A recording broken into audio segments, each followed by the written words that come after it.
Magandang araw mga kaibigan. Pag-usapan natin ngayon ang plano ng gobyerno na pagbebenta ng mga government assets, buildings, or shares sa mga korporasyon. Katatapos lang yung balita na di natin alam, nagbenta na pala tayo ng 25 tons of gold. Tayo po ang may pinakamalaking nabenta na gold reserves for first half of this year. Okay, mabuti na lang at nabuking o naibalita ng private groups. Ano ba 'yon? Best brokers. O 'yun. Napilitan ang Central Bank na nagpaliwanag. Part daw ng marketing strategy. So ito, meron na namang plano ang ating gobyerno magbebenta ng government assets, shares, buildings. Okay. So, dito sa GMA News Online, title is PH Government to Sell Semirara Shares, Mylong, Other Assets. So, itong balitang ito, mayroon ding article sa Philippine Star, ni-research ko. All in all, 19 assets, buildings ba or shares sa mga kumpanya ang planong ibenta. Okay, so number 1, itong Semirara Mining and Power Corporation na shares na ang Philippine government meron 145.6 million shares. As of the other day, ang value ng isang share is 33 pesos and 85 centavos per share. So kung 145 million times 33, abot ito ng mga 400 million pesos ang pagbebentahan. Okay, ibebenta nila yan, Semirara. Nailista dito sa article ng GMA, Star City Property. Shares sa United Coconut Chemicals Incorporated, sa share sa Elorde Sports and Development Corporation, and then condominium units in Atrium Compound, Makati. Okay, sa other article sa Philippine Star, nakasulat doon, ang mga planong ibenta is Food Terminal Incorporated, Financial Center Area, Ecology Villages, Mylong Complex. Mylong, ito ata yung nakuha ng gobyerno panahon ni PRRD. Diyan sa may Ross Boulevard ba ito? National Housing Authority, Caloocan Properties, Phil Eastern Woods Industries Incorporated, siguro share ito. Pioneer Glass Manufacturing Corporation, share. Mindanao Progress Corporation, Central Bank Board of Liquidations, Office of the Ombudsman Properties in Laguna, Baguio, and Batangas, Technology Resource Corporation, so share ito. Almana Islamic Investment Bank of the Philippines, so share ito siguro. Then Santa Clara Lumber Company Incorporated, then Peninsula Development Bank. So yun po, binilang ko 19 shares, buildings, assets. So, bakit ibenta?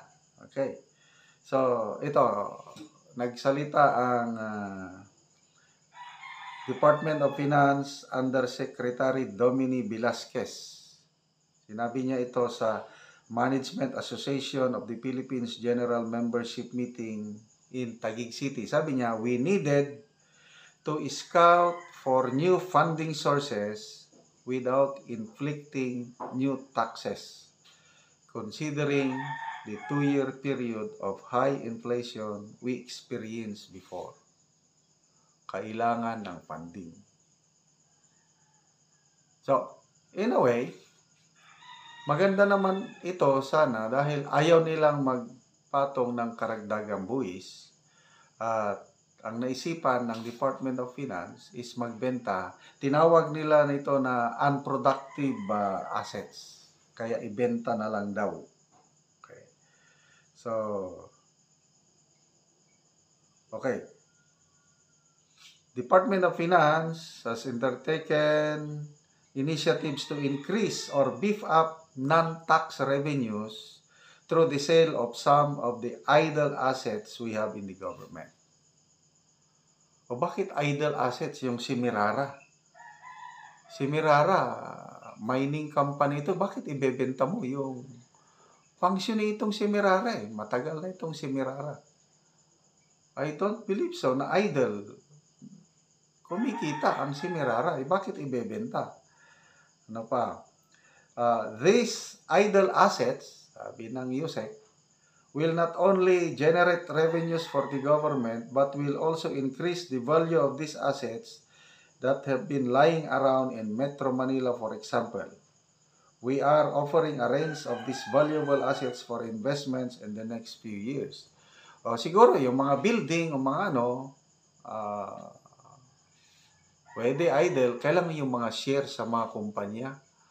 I don't believe so na kasi lalo na yung Semirara, hindi naman siguro nalulugi ang Semirara Mining and Development Corporation. So, anyway, plano ito ng gobyerno, I don't know, matutuloy ba?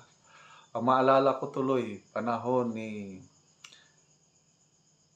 President Marcos Sr., marami tayong na-acquire na properties. Pagdating ng Cory government at Ramos government, yun na nagsimula bentahan. Mga properties natin sa US, binenta eh. Cory and Ramos government. Lalo na si late President Fidel V. Ramos. Ang dami, kaya binansagan na lang siya na boy benta. Ang dami niyang ibinentang maalala ko yung National Steel Corporation sa Iligan City. Nako, napaka-vibrant na steel company ito. Panahon ni President Marcos Sr., tayo ang nag-i-export ng steel palabas. Pag alis ng Marcos Sr., ibinenta ni Ramos. Ano ngayon? Tayo na ang bumibili ng steel. So, sayang yung National Steel Corporation, napaka-vibrant ang economy ng Iligan City during those times. At ito na nang ibinenta, wala na. So, marami pang ibinenta, Petron, ano pa ba yung mga ibinenta, Philippine National Bank ata. So, benta ng benta. So, ito ngayon, I don't know, yung mga sumunod na presidents, wala akong masyadong matandaan na nagbenta, lalo na nung panahon ni PRRD. May matandaan ba kayong ibinentang assets ni PRRD? Wala eh. So ito ngayon, makakapag question mark lang, nagtatanong lang, bakit magbebenta na naman? Balik tayo sa gold. Other countries, they are buying gold, tayo naman, nagbebenta. Ang tanong, saan gagamitin? Paano gagamitin yung pinagbentahan? Estimate lang yung mga nag-compute, 117 billion pesos daw ang halaga ng 25 tons of gold na ibenta. So, saan yung mapupunta? So, ito na naman, kung matuloy itong bentahan ng Semirara shares, at ito, iba pang assets, 19 assets, saan mapunta itong pera na ito? Kung mapunta sa taong bayan, no problem. Lang, anong assurance na ang mga pera o pondong ito mapupunta sa talagang nangangailangan. Yun na ngayon ang question ngayon ng sangkatauhan. Sana isipin naman ninyo ang maraming naghihirap. Ano ba yun? Nabasa kong report, Global Wealth Report ng Alliance Global. Per capita, financial assets ng per capita ng mga Pilipinos tumaas 13.2% taas. May mga yumaman. Kailang ang Pilipinas isa sa pinakapobreng bansa sa Asia region. So, anong ibig sabihin nun? May yumayaman, kailang ang karamihan, they remain poor. So, sana naman ang ating appeal sa ating mga government officials, isipin nyo ang mga nasa laylayan. Dahil hirap na ang buhay ngayon ng mga taong nasa laylayan, majority, dahil sa inflation, napakamahal na po ang bilihin. Ibenta ninyo, okay lang, basta gamitin lang sana para sa ikabubuti, kapakanan ng mga tao sa laylayan.